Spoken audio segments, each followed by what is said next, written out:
Við erum að grilla ofan í mannskapinn, förum að milli starfsstöðvanna og þetta eru 11 staðir alls.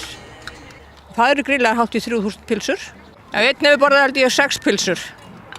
5 var 5 metið árið áður og hann ætlaði að slá það og borðaði 6. Gísli heitir hann og var á vígvústum í fyrra. Þetta hefur svolítið sett strik í reikningin í vor sumar hvað búið að vera blautt.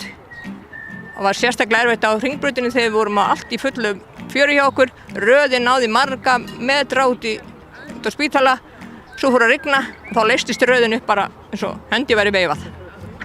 Þetta er ekki það eina sem starfsmannafélagið fæst við. Við erum með hefðbundnar gönguferðir á hverju ári. Jónsmessuganga verður núna föstudaginn 22. júní klukkan hálf 6 og þannig sumir sem finnst þetta svolítið bratt af því það sé fótboltaleikur. Hann er löngu búinn þannig að þeir sem hafa áhuga á göngu koma með. Við erum að fara á Selártanga og Katlahraun í nálægð Grindavíkur. Síðan erum við með fjölskylduferð síðustu sem er 25. ágúst, þá förum við í Þórsmörk. Og svo ætlum við að fara söguferð með Gísla Ágústssyni 22. september. Við erum með nefnd sem heitir afsláttarnefnd og er að safna afslátt með búðum.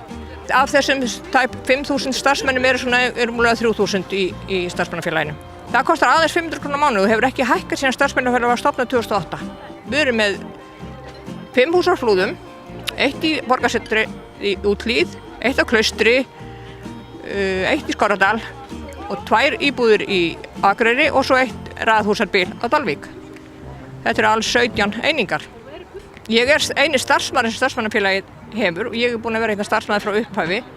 Ég var áður ráðin í þetta starf þegar að starfsmannaráð Landspítalans og Borgarspítalans var sameinað í eitt. Þegar sameiningin var. Það stækkaði svo mikið starfsmannaráð sem þá var að ég fór að vinna í hálfu starfi og síðan fullu og ég er búin að vera með starfsmannafélagið síðan að það var stofnað 2008.